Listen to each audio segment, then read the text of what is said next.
अब मैंने एक सूची बनाई है सभी प्रावधानों की।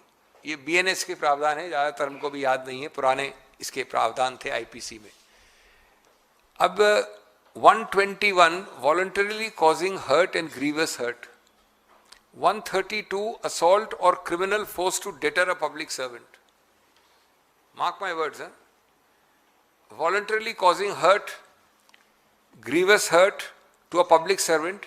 जरा मुझे बताएं कहाँ किसको क्या ऐसा हुआ है, मुझे एक तो उदाहरण दे दीजिए आप। जैसा मैंने कहा पुलिस अफसर को अटैक करना, उसके ऊपर रुक के उस पर आक्रमण करना, उसको दंडित करना, उसको चोट लगाना, ये प्रयत्न कहाँ हुआ है, ये मंशा कहाँ थी, ये विवेक कहाँ था, ये इंटेंशन कहाँ था। Without intention you can't have criminal law. Assault और criminal force to deter public servant 132 है, ये भी उसी तरह का एक प्रावधान है। तीसरा, मैं सब ले रहा हूं जो कुछ आप सोच भी सकते हो। 195 assault to obstruct a public servant while suppressing a riot, यानी आप पब्लिक सर्वेंट एक रायट को रोक रहे हैं, उसमें मैं आपके ऊपर अटैक आक्रमण कर रहा हूं। इन बेचारे बच्चों के तो दिमाग में भी नहीं आया ये, करना तो दूर, प्रयत्न करना तो दूर। 221 obstructing public servant in the discharge of public functions.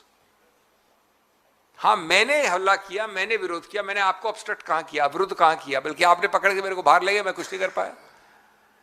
Disobedience to, ये 223 disobedience to duly promulgated order.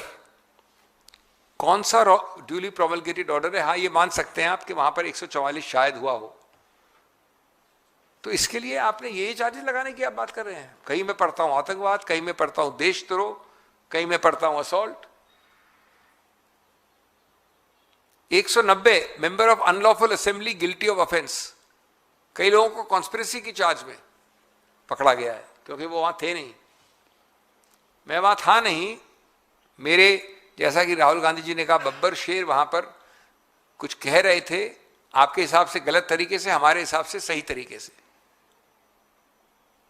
उनको आपने मेंबर ऑफ अनलॉफुल असेंबली या कॉन्स्पिरेसी में घेर लिया। तब तो कांग्रेस पार्टी का हर व्यक्ति कॉन्स्पिरेसी में पकड़ा जाता था। हम सब कांग्रेस पार्टी के सिपाही हैं और उसका एक जो मुद्दा है उसको हम रखते हैं सामने। Promoting enmity between groups prejudicial to harm, जो पुराना होता था 153 अलग अलग समुदायों के बीच में। क्या किया भाई इन लोगों ने? इनका एक तो स्लोगन दिखाइए जो टीवी में है सब कुछ। Imputations prejudicial to national integration। इनके मत के अनुसार कृषक, आर्थिक, रोजगार मुद्दे राष्ट्रीय इंटीग्रेशन के हक में हैं।